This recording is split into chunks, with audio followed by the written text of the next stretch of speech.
अस्सलाम वालेकुम दोस्तों। सॉफ सीरियल मोहब्बत जे माग जे ईंदड़ नए एपिसोड में छा थींदो ऐं छा थियण वारो आहे, इन जी तफ़सील ॼाणण लाइ जेकॾहिं अव्हां असांजे चैनल ते नवां आहियो त महिरबानी करे असांजे चैनल खे सब्सक्राइब कंदा, जीअं हर ईंदड़ नई ख़बर जल्द खां जल्द अव्हां ॿाहिरनि ताईं मुहैया थी सघे।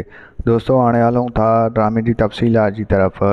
तव्हांखे ॾेखारियो वेंदो त ईंदड़ नए एपिसोड में मुजेरी ॻोठु छॾे शहर हलियो वेंदो। जी हाँ दोस्तों, तव्हांखे ॿुधायूं त शहर उहा ऑफिसर वटि वेंदो ऐं उनखां कुझु जेको आहे सो माल सामान वग़ैरह पैसा उनखां वठी ईंदो। उॾों वरी तव्हांखे ॿुधायूं त रांझनि खे जेको आहे सो जेको आहे माई चवंदी त जेको आहे तव्हांखे ईअं मोर खे सज़ा ॾियणु न घुरिजे, हा मोर खे तव्हां माफ़ु करे छॾियो आहे। तंहिंखां पोइ रांझनि चवंदसि त नाज़ा जेकॾहिं असां उनखे माफ़ु कयूं आहे त पोइ ॻोठ जा ॿिया छोकिरा बि ईअं बेहयाई ते लही पवनि हा, पोइ असां कंहिंखे वेही रोकियूं हा। तंहिंखां पोइ जेको आहे सो नाज़ा छोकिरी उनखे सम्झाईंदी त तव्हां उनखे माफ़ु करे छॾियो।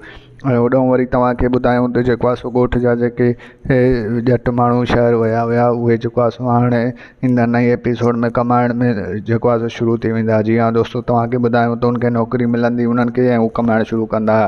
ॿिए तरफ़ वरी तव्हांखे ॿुधायूं त जेको आहे सो मोर बि जेको आहे सो हाणे नौकिरी सां लॻी वेंदो। जी हाँ दोस्तों, तव्हांखे ॿुधायूं त ईंदड़ नए एपिसोड में कुझु धिका खाईंदो ऐं उन खां पोइ उनखे नौकिरी मिली वेंदी ऐं हू बि कमाइणु शुरू थी वेंदो।